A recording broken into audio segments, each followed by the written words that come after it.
வணக்கம் நண்பா. இன்றைக்கி நம்ம என்ன மாதிரி ஜாப் வேக்கன்சி பார்க்க போகிறோம்னா, ஒரு மேனுஃபேக்சரில் தாங்க நம்ம ஜாப் வேக்கன்சி பார்க்க போகிறோம். இதில் நமக்கு என்ன மாதிரி ரோலில் எடுக்கிறாங்கன்னா, குவாலிட்டி இன்ஸ்பெக்டர் அண்ட் ப்ரொடக்ஷன் வேர் ஹவுஸில் தாங்க ஜாப் வேக்கன்சி கேட்குறாங்க. குவாலிஃபிகேஷன் பொறுத்த வரைக்கும் நமக்கு 10th 12th ITI diploma and பிஇயில் தான் கேட்குறாங்க. ஜாப் லொக்கேஷன் பொறுத்த வரைக்கும் நமக்கு ஒரக்கடம் அண்ட் மரமன் நகர் தாங்க சொல்லியிருக்காங்க.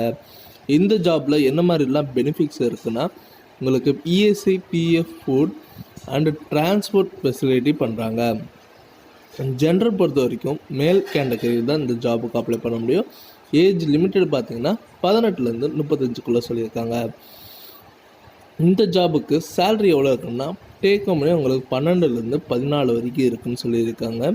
ஃபர்தர் டீட்டெயில் உங்களுக்கு ஏதாவது டவுட் இருந்ததுன்னா கான்டாக்ட் நம்பர் கொடுத்துருக்கேன், நீங்கள் கால் பண்ணி டைரெக்டாக கேட்டுக்கலாம். இந்த வீடியோ உங்களுக்கு பிடிச்சிருந்ததுன்னா மறக்காமல் லைக் பண்ணுங்கள், ஷேர் பண்ணுங்கள், சப்ஸ்கிரைப் பண்ணுங்கள், பெல் பட்டனை அழுத்துங்க. இது உங்கள் விஜய் ஜாப்ஸ் அப்டேட். ஓகே நண்பா.